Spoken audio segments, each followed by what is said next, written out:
So while we were in St. Louis, I had quite a bit of time to kill while Brad was in class. So I ended up going to Hobby Lobby, and of course they had all of the fall stuff out. So I'm under the impression that like once it's August, you can start decorating for fall because summer is on its way out, fall is on its way in.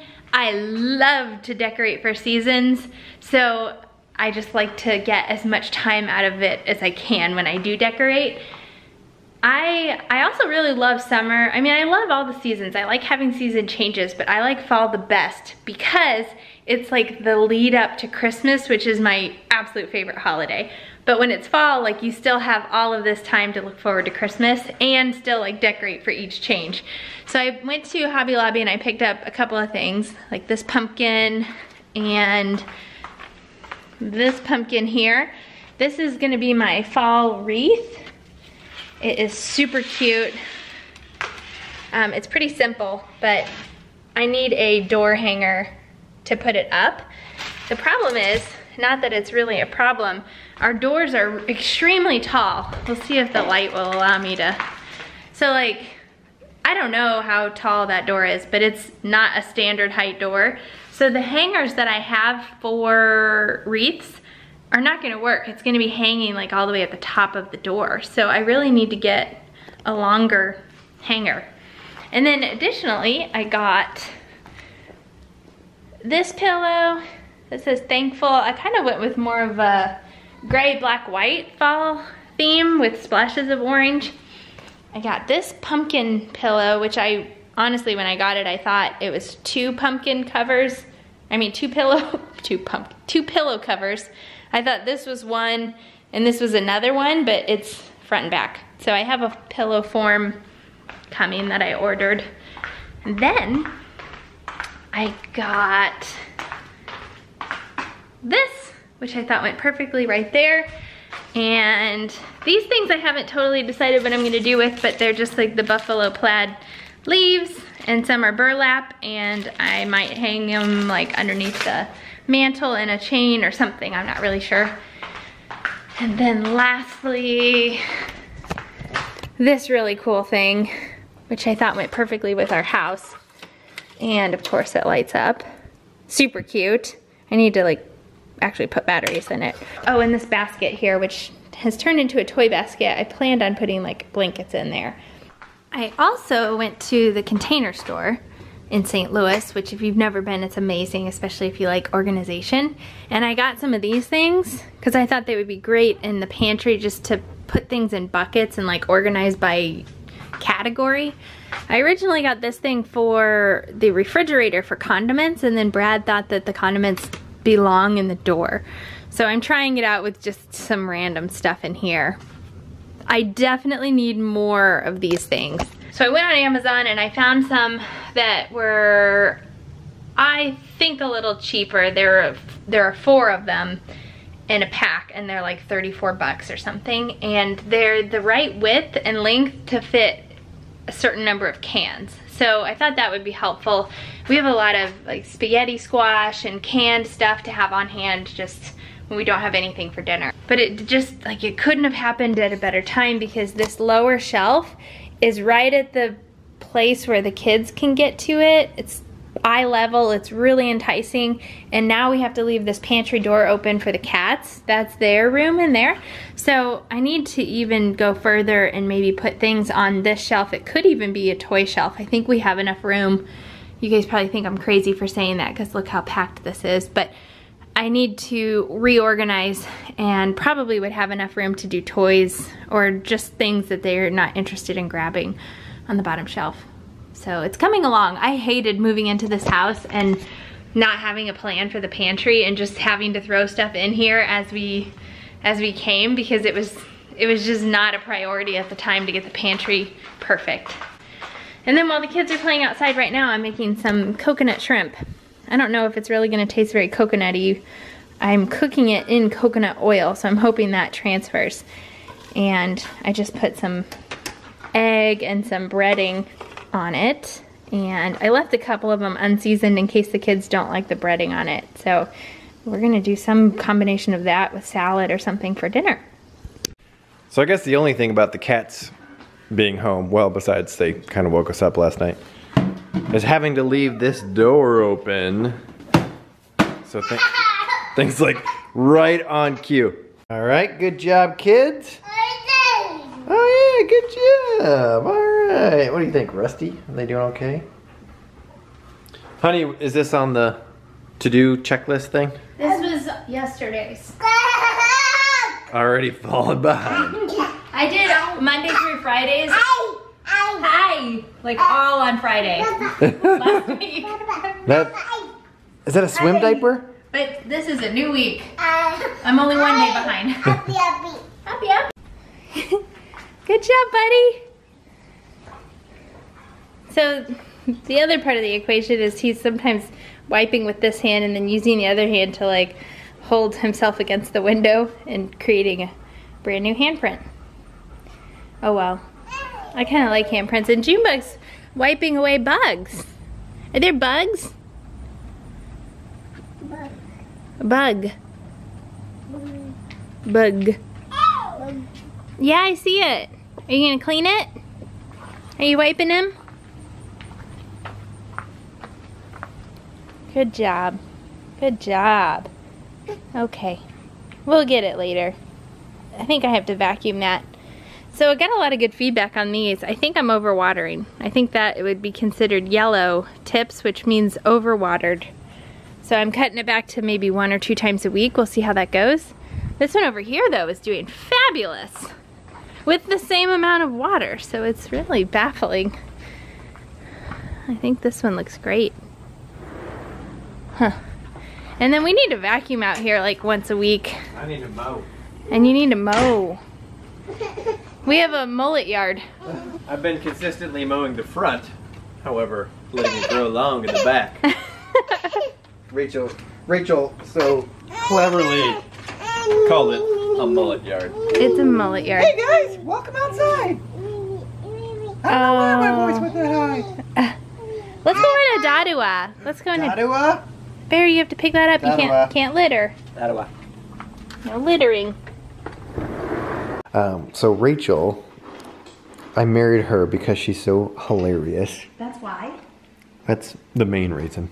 Just sent this selfie of Rio. Actually, I think Rio actually sent it. Yeah, I didn't send it.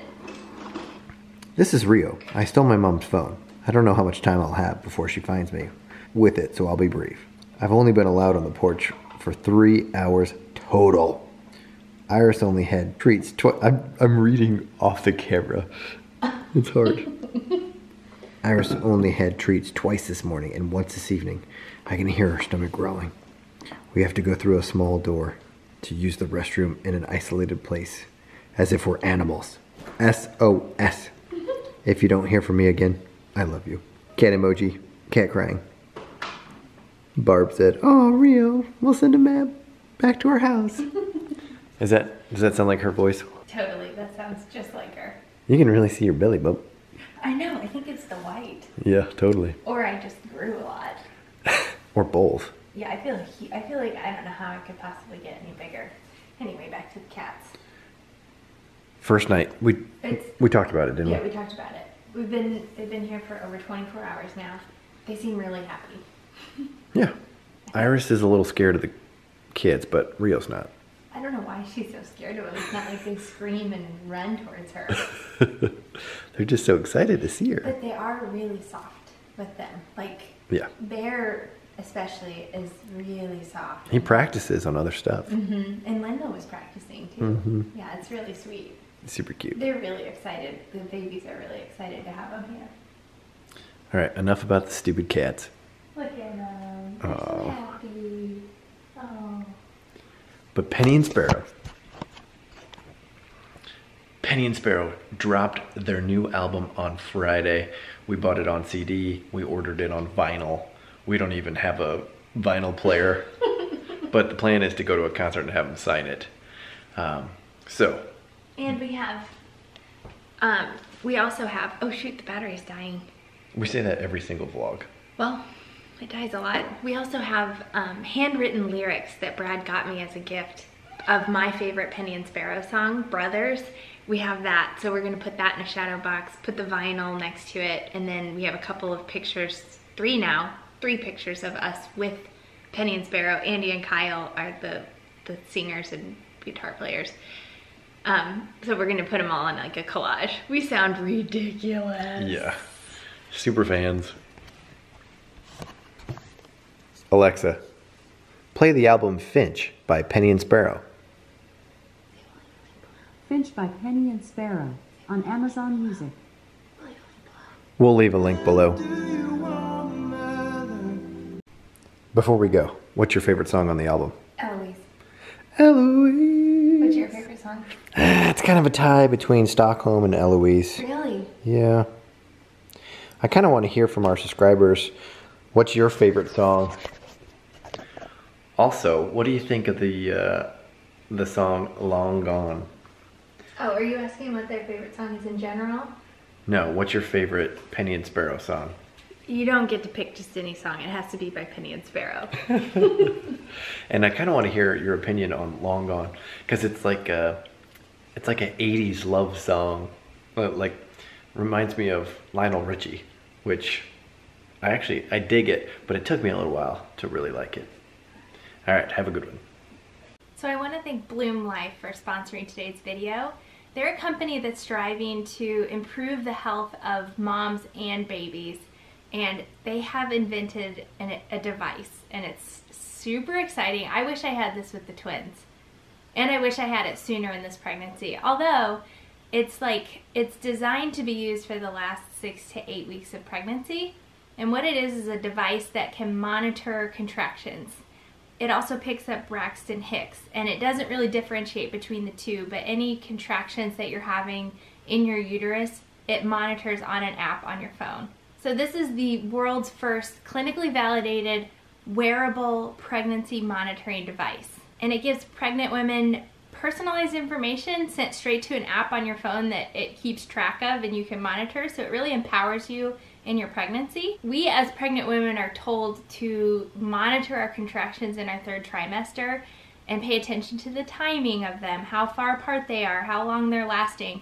And this takes all of the work out of that. As long as you're like sitting peacefully and wearing the device, then it's tracking it on an app on your phone and storing that data. So it makes it a lot easier and more accurate for me to like show my doctor if I'm having contractions, what the pattern is, and I can just show them on my phone and give a readout of the information that this device is picking up. I also like it because I can sit here and describe that I'm having contractions, and it's not like you don't believe me. I'm talking to Brad, who's behind the camera. It's not like you don't believe me, but it's kind of a way to show you video evidence. Yeah, in real time. I can be like, I feel like I'm having a contraction, and we can watch it go up and down on my phone.